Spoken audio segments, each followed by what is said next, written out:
A linguagem cósmica. Capítulo 11. O ego. Meditando sobre o sentido e o sentimento ou sobre a tendência que nos leva a dizer sobre a palavra eu, não é fácil explicar seu significado e caráter porque o eu está acima da compreensão humana. Por esse motivo, quando alguém quer explicar o eu mesmo para si próprio, aponta para o que se encontra mais perto, isto é, seu corpo e diz: este meu corpo é que chamo de eu. A alma, precisando se identificar com alguma coisa, identificou-se com o corpo, o invólucro da alma. O homem sente e compreende seu corpo por ser o que lhe está mais próximo e também porque o corpo para ele é inteligível. O que o homem, portanto, conhece como sua propriedade é o corpo. É a primeira coisa que toma conhecimento na vida. Chama o corpo de meu corpo e identifica-se com ele. Se perguntarmos a uma criança, onde está o menino, apontará imediatamente para o corpo. O corpo é o que a criança está vendo e o que ela imagina ser. Foi assim que a alma criou sua concepção e essa concepção da alma é tão profunda que passa a chamar todos os outros objetos, pessoas ou seres, cores ou linhas, por nomes diferentes. A alma não concebe tudo isso como seu, porque já possui sua concepção, é o corpo, a primeira coisa que conheceu ou imaginou ser. Tudo mais que a alma vê através do veículo corpo, considerando-o como coisa diferente, separada. E assim está criada a dualidade da natureza, o eu e o tu. Como o eu é a primeira concepção da alma, ela passa a se interessar profundamente pelo corpo e apenas parcialmente pelas outras coisas. Tudo o que nela existe além do corpo e que a alma não reconhece como seu, chama de acordo com seu relacionamento com o corpo. A alma estabelece esse relacionamento chamando de meu o que está entre o eu e o tu, por exemplo, tu és meu irmão, ou minha irmã ou meu amigo. Cria um relacionamento e de acordo com ele, o outro objeto ou a outra pessoa ficam mais perto ou mais longe da alma. As outras experiências da alma no mundo físico, nas esferas mentais, formam uma espécie de mundo à sua volta. A alma vive nesse mundo, mas nunca sente, ou considera, por um momento sequer, que é o eu. Reservou e aprisionou o eu numa coisa, no corpo.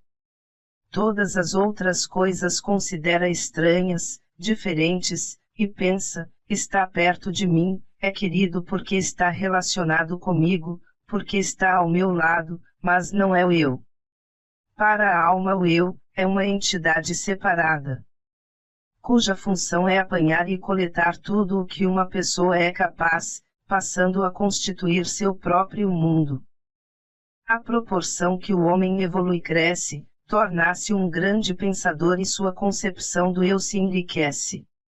Com esse enriquecimento começa a ver mais além e diz: não existe só o corpo, existe também o pensamento, que sinto que é o meu pensamento, a imaginação que é a minha imaginação, a meus sentimentos, que também fazem parte do meu ser.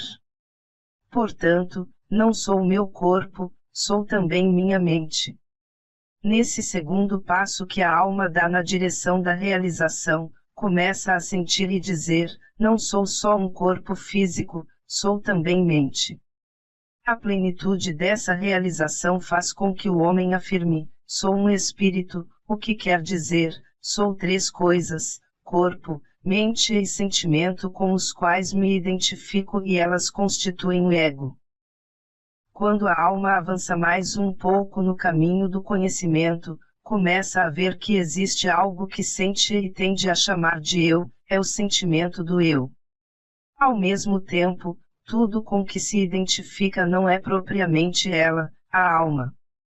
Quando essa ideia surge no coração do homem, tem início a jornada no caminho da verdade. Começou a análise.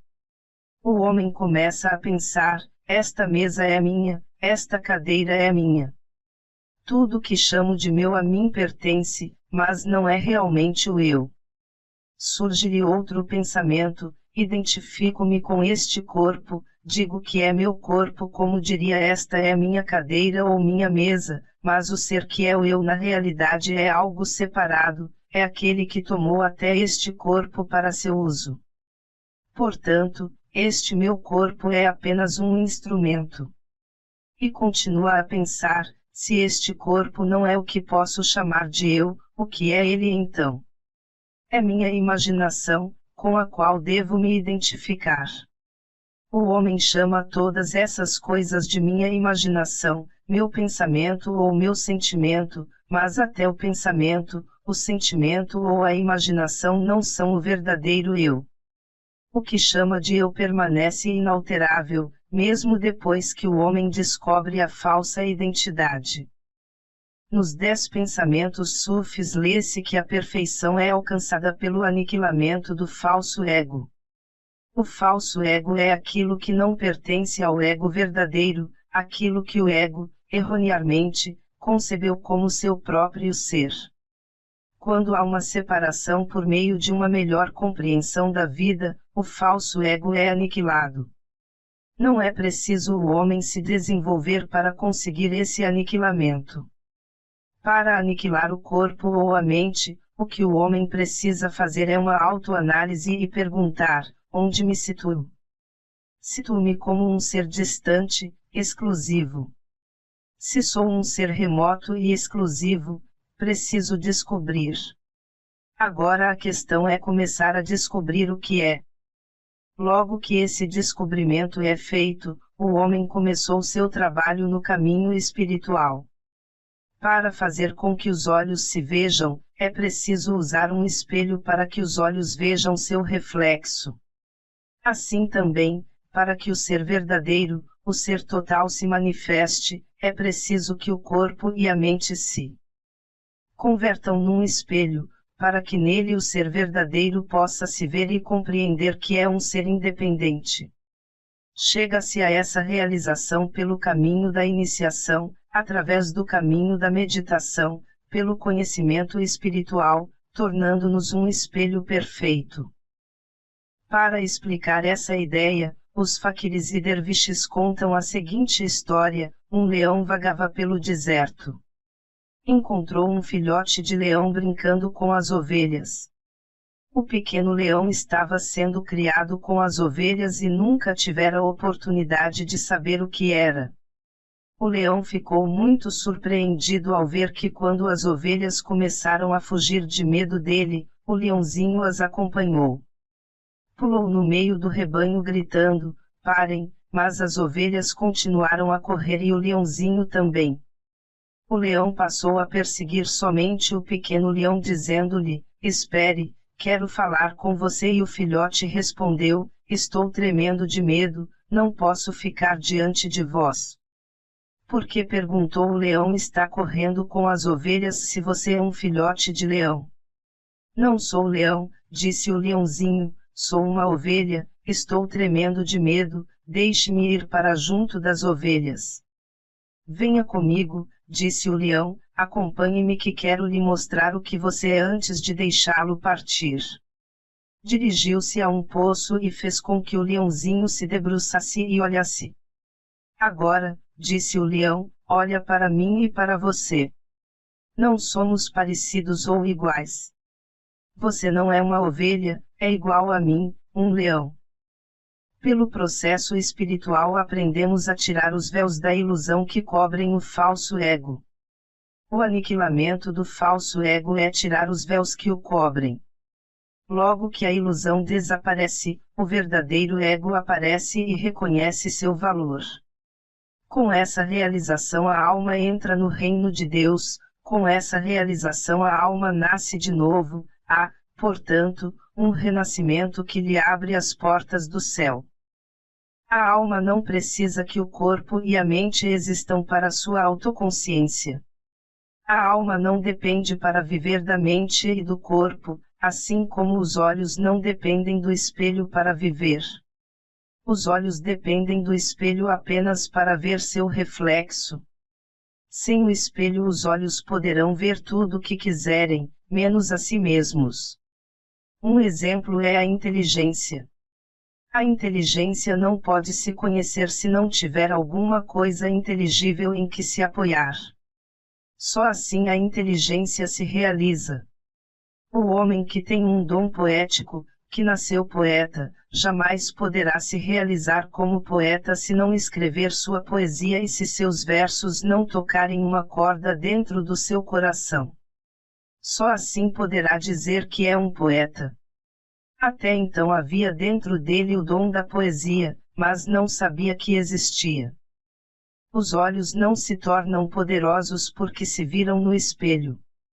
São poderosos, mas só sabem o que são realmente, quando veem seu reflexo no espelho. O prazer está na realização dos próprios méritos, dos próprios danos, daquilo que possui. Nessa realização é que está o mérito. Seria sem dúvida motivo de tristeza se os olhos pensassem, somos tão mortos como este espelho, ou se mirassem o espelho e pensassem, não existimos a não ser como o espelho. O falso ego, portanto, é a maior de todas as limitações. Pergunta-se, embora a alma se sinta à parte dos outros seres, não se sente una com Deus. Nem mesmo com Deus. Como poderia? Uma alma cativa de uma falsa concepção, que não pode remover a barreira que existe entre ela e o vizinho, como pode remover a barreira que existe entre ela e Deus, que ainda não conhece? Apesar de tudo, a crença da alma em Deus é uma concepção, porque foi ensinada por um sacerdote, consta da Escritura Sagrada ou porque os pais disseram que existe um Deus. Apenas isso. Essa alma sabe que existe um Deus em algum lugar, mas está sempre sujeita a mudar de crença. Infelizmente, quanto mais avançar, intelectualmente, mais se afastará da crença. Crença que uma inteligência pura não pode conservar sempre, não avança muito. O objetivo da vida é preenchido pela compreensão da crença. Lê-se no livro Gaia, o descobrimento de Deus se dá quando há o descobrimento da alma. Não é fácil na morte a alma se desfazer da mente e do corpo, quando sabemos que na vida é difícil se desfazer dos pensamentos de depressão, das tristezas e desilusões. Guardamos em nossos corações as impressões de felicidade e tristeza do passado e também preconceitos de ódio, amor e devoção, tudo que penetrou profundamente dentro de nós. Se o ego permanecer na prisão que construiu à sua volta, essa prisão continuará a existir. Só há um meio de se livrar dela, o autoconhecimento. O ego propriamente dito nunca é destruído, é a única coisa que vive e é o sinal da vida eterna. O segredo da imortalidade está no conhecimento do ego. Quando lemos no Gaian que a morte morre e a vida vive, o ego é que é a vida, o falso estado é que é a morte. O falso desaparecerá um dia, o verdadeiro sempre será. Isso acontece com a vida, o ser verdadeiro que vive é o ego. Ele vive e tudo o mais que tomou emprestado dos diversos planos e esferas, em que se perdeu, é expulso. Não vemos essa expulsão em nosso próprio ser. As coisas que não pertencem ao nosso ser não permanecem nele, nem no sangue, nem nas veias, nem em qualquer outro lugar. O corpo não conserva tais coisas, repele-as. O mesmo acontece em todas as esferas, não retém o que não lhes pertence. Tudo que é de fora mantém afastado. O que pertence à terra é conservado na terra, a alma repele. Destruição do ego é apenas uma maneira de dizer, não se trata de destruição e sim de descobrimento. Quase sempre os homens têm medo de ler os livros budistas, porque a interpretação de Nirvana é dada como aniquilamento. Ninguém quer ser aniquilado. Por isso há pessoas que têm medo da palavra aniquilamento. É apenas uma questão de palavra. A mesma palavra em sânscrito é muito bonita, mutki. Os sufis chamam fana. Se traduzirmos essa palavra para o inglês, temos annihilation ou aniquilamento. Quando compreendemos o seu significado verdadeiro, quer ela dizer ir através de ou passar através de. Passar através de quê? Da falsa concepção, o que precisamos fazer em primeiro lugar. Chegaremos depois à verdadeira realização.